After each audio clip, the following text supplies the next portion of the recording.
अस्सलाम वालेकुम dear aspirants. आज का हमारा टॉपिक है subject verb agreement. Subject doer होता है, तो वर्ब जो होता है वो आपका एक्शन होता है या स्टेट ऑफ बीइंग होता है। एक्शन और स्टेट ऑफ बीइंग। तो इसमें ज़रा देखना है आपने कि रूल 1 है इसमें कि subject and verb must agree in number, यानी सिंगुलर अगर आपके पास सब्जेक्ट है तो सब्जेक्ट सिंगुलर तो वर्ब भी क्या होगा, सिंगुलर होगा। और सब्जेक्ट अगर प्लूरल है तो वर्ब भी क्या होगा, आपके पास प्लूरल यूज होगा यहाँ पर। तो जैसे he goes to work by bus, अब ही जो है वो यहाँ डोयर है एज अ प्रोनाउन, तो गो ये सिंगुलर है तो यहाँ पर गोज आया है, he goes to work by bus. Next है they visit us every other week. अब दे यहाँ पर क्या है, प्लूरल है, तो यहाँ पर आपके पास वर्ब भी क्या आया है, उसकी प्लूरल फॉर्म जो है वो यूज हुई है। नेक्स्ट जो रूल है उसमें है कि subject is separated from the verb by with, as well as, together with, along with. तो तब verb agrees with the subject. आपने ढूंढना है कि वर्ब एग्री करेगा किसके साथ, सब्जेक्ट के साथ। आपको सब्जेक्ट जो है ढूंढना है कि सब्जेक्ट आपका कहाँ पड़ा हुआ है। तो यहाँ पर हम देखते हैं the politician along with the newsman. अब ये न्यूज़मैन आपके पास क्या है, ये प्लूरल है, लेकिन यहाँ पर आप देखते हैं कि सब्जेक्ट आपका कौन सा है, द पॉलिटिशियन, तो ये क्या है, सिंगुलर है, तो आपका वर्ब भी क्या आएगा, सिंगुलर आएगा। So the politician along with the newsman is expected shortly. ठीक है, अगर यहाँ पॉलिटिशियंस होता तो फिर यहाँ इसकी बजाय क्या आ जाता, यहाँ पर फिर आर आ जाता। नेक्स्ट जो रूल है उसमें आप देखते हैं कि two subjects join by and. अगर दो सब्जेक्ट्स को आपने एन के साथ ज्वाइन किया है तो वो क्या होंगे, वो प्लूरल होंगे। जैसे Mary and Johns are quite different, Mary and John are quite different, तो दो बंदे हैं जैसे, तो वहां पर आर आया है। लेकिन कुछ एक्सेप्शंस हैं। एक्सेप्शन ये होते हैं कि यहाँ पर आपको लगता है कि ये एक मीनिंग है। एक्सेप्शन ये होगा कि beacon and egg is my favourite dish, ये एक ही वर्ड है, इसका मीनिंग जो है वो सिंगुलर है। जैसे ब्रेड एंड बटर, ठीक है ना, जैसे teaching is his bread and butter, तो ब्रेड एंड बटर से मुराद वो दो नाउन नहीं है बल्कि वो सिंगुलर मीनिंग है। उसका जो प्रोफेशन है या उसका वे या जो लिवलीहुड है वो है। नेक्स्ट आप आते हैं रूल नंबर 4 पर, तो कनेक्टिव नाउन्स के साथ वर्ब माइट बी सिंगुलर और प्लूरल। वर्ब जो है सिंगुलर भी हो सकता है, प्लूरल भी हो सकता है, डिपेंड करते हुए कि मीनिंग कौन सा है यहाँ पर। जैसे the audience was nearly enchanted by her performance. The audience, ये ऑडियंस जो है वो क्या है, एज अ सिंगुलर यूज हो रहा है। इसमें आप ऐसे लीजिए, कमेटी होती है आपकी, या आपके पास जो है वो ज्यूरी होती है, ठीक है। तो कमेटी जो आपके पास होती है वो क्या होती है, अगर तो वो एग्री है, ठीक है, एग्री है किसी बात पर, तो फिर क्या होती है, वो सिंगुलर होती है, कमेटी और ज्यूरी। और अगर किसी बात पर डिसएग्री है तो फिर वो प्लूरल हो जाती है। तो देखना होता है वर्ड एक ही है, उसके मीनिंग, सब्जेक्ट एक ही है, उसका मीनिंग किस वे से यूज़ हो रहा है, तो फिर उसके वे से हमने जो है नेक्स्ट अपना वर्ब का यूज़ करना होता है। नेक्स्ट हम प्रोसीड करते हैं। तो two subjects joined by or not, either or, neither nor, not only but also take verb that agrees with the subject closest to it. Subject एक से ज्यादा होंगे, तो जो सब्जेक्ट वर्ब के करीब तरीन है वर्ब उसके साथ एग्री करेगा। Example, either my brothers or my father.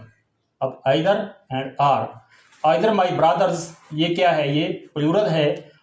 Or my father is coming, is क्यों आया है, क्योंकि ये फादर जो है वो सिंगुलर है। अब इसको जरा चेंज करते हैं, either my father or my brothers फिर क्या आएगा, फिर इज नहीं आएगा, फिर आर आएगा, क्योंकि यहाँ पर ब्रदर्स आ गया तो वो प्लूरल है, तो आपका वर्ब भी क्या आएगा, प्लूरल आएगा।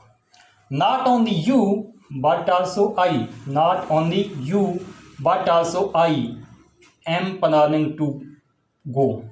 अब यहाँ पर देखिए, not only you but also I क्या है, आई यहाँ पर डोयर है, तो आई की विद रिस्पेक्ट एम आया है। अगर इसको ऐसे कर देते हैं, not only I but also you are planning to go, फिर अगर यहाँ यू आएगा तो यहाँ आर आ जाएगा। ठीक हो गया। उसके बाद नेक्स्ट जो रूल है वो है use a singular verb for expression of measurement. एक तो मेजरमेंट है, टाइम है, मनी है या वेट है, जब उनको as a single unit consider किया है, आपने वन यूनिट कंसीडर किया है, तो वो सिंगुलर है। जैसे $50 seems a reasonable price, seems अब $50 है, लेकिन $50 को एज अ वन एंटिटी जो है वो आपने डील किया है, तो यहाँ आपका जो वर्ब आया है वो सिंगुलर आया है, $50 सीम्स अ रीजनेबल प्राइस। अब इसको अगर ऐसे कहें कि $5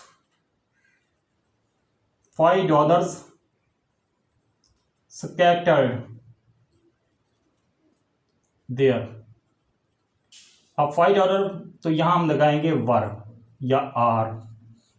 क्यों? $5 स्केटर्ड हैं तो बिखरे हुए पड़े हैं, जब बिखरे हुए पड़े हैं तो तब वो प्लूरल हैं, सिंगुलर नहीं है। अगर $5 को एक एंटिटी आपने डील किया है तो फिर यहाँ इज या वाज आएगा according to situation.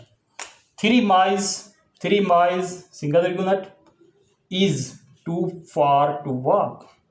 3 miles one entity use किया है तो आपका जो वर्ब आया है वो यहाँ सिंगुलर आया है। नेक्स्ट जो रूल है उसमें जरा देखते हैं, plural form subjects with the singular meaning take a singular verb. देखने में तो प्लूरल होते हैं लेकिन होते सिंगुलर हैं। जैसे आपके पास इकोनॉमिक्स है, जैसे आपके पास फिजिक्स है, सिविक्स है, फिजिक्स है, स्टैटिस्टिक्स है, ठीक है, जिम्नास्टिक्स है, मैथमेटिक्स है। ये बज़ाहिर देखने में आपको प्लूरल लगते हैं लेकिन as a singular. Mathematics is the science of pure quantity. Mathematics subject की बात कर रहे हैं तो is, his mathematics are not good, इसका मतलब उसकी कैलकुलेशन वगैरह हिसाब किताब, तो फिर वो वहाँ। Gymnastics is his favourite sport. Gymnastics बज़ाहिर तो आपको देखने में ऐसा लगा हुआ है कि ये प्लूरल होगी लेकिन ये सिंगुलर है। Gymnastics is his favourite sports. अब उसके बाद नेक्स्ट हम प्रोसीड करते हैं, the title of single entities, जैसे बुक्स हैं, ऑर्गेनाइजेशंस हैं, कंट्रीज़ हैं, इनकी ऑर्गेनाइजेशन बनी हुई हैं कोई, तो आर ऑलवेज सिंगुलर, इनको हम सिंगुलर डील करते हैं। जैसे Harry Potter is an interesting novel. Harry Potter नावलों का नावल है, इज़ एन इंटरेस्टिंग। जैसे यूएनओ में काफ़ी सारी कंट्रीज शामिल हैं, ठीक है, तो यूएनओ इज़ फेवरिंग इज़राइल या अमेरिका, तो हम इज़ उसमें क्यों लगा रहे हैं, क्योंकि हमारे पास जो यूएन एक ऑर्गेनाइजेशन है OIC, ठीक है, तो ये भी आपके पास सिंगुलर है। नेक्स्ट आप प्रोसीड करते हैं, the verb is singular. Rule number 9 पर जाते हैं। The verb is singular if the subject is singular. Indefinite pronoun such as each है, आइदर, एनीवन, एवरीवन, एवरीबॉडी, तो इस तरह की जो है इनडेफिनेट जब प्रोनाउंस आते हैं तो आपका वर्ब जो है वो सिंगुलर यूज होता है। जैसे nobody gets rich from writing nowadays. Nobody gets, तो यहाँ नोबडी के साथ गेट्स आया है। नेक्स्ट जो है रूल नंबर 10 की तरफ मूव करते हैं। इन इन्वर्टेड सेंटेंसेस स्पेशली जिसमें हेयर एंड देयर यूज होते हैं, सब्जेक्ट फॉलो करता है वर्ब को। सब्जेक्ट फॉलो करता है वर्ब को, कि सब्जेक्ट जो है वो फॉलो करता है वर्ब को। आपने सब्जेक्ट देखना है और सब्जेक्ट में वर्ब लगाना है। Here are the towels that you need. अब यहाँ पर टॉवल्स की बात हो रही है तो आपको ये ज़रूरत है, तो इसके लिए आर आया है। There is a bush near the school playground. अब इज़ अ बुश है तो इज़ आया है। There are bushes near the school, तो यहाँ अगर बुशेज आता है, यहाँ दैट से बुशेज आता है, तो फिर यहाँ पर इज़ की बजाय क्या आएगा, आर आएगा। ये चंद रूल्स हैं सब्जेक्ट वर्ब एग्रीमेंट के। अगर आप इनको करते हैं तो सेंटेंस स्ट्रक्चरिंग में आपके लिए ये बहुत हेल्पफुल रहेंगे। नेक्स्ट आएंगे एक और वीडियो के साथ, तब तक के लिए खुदा हाफिज़।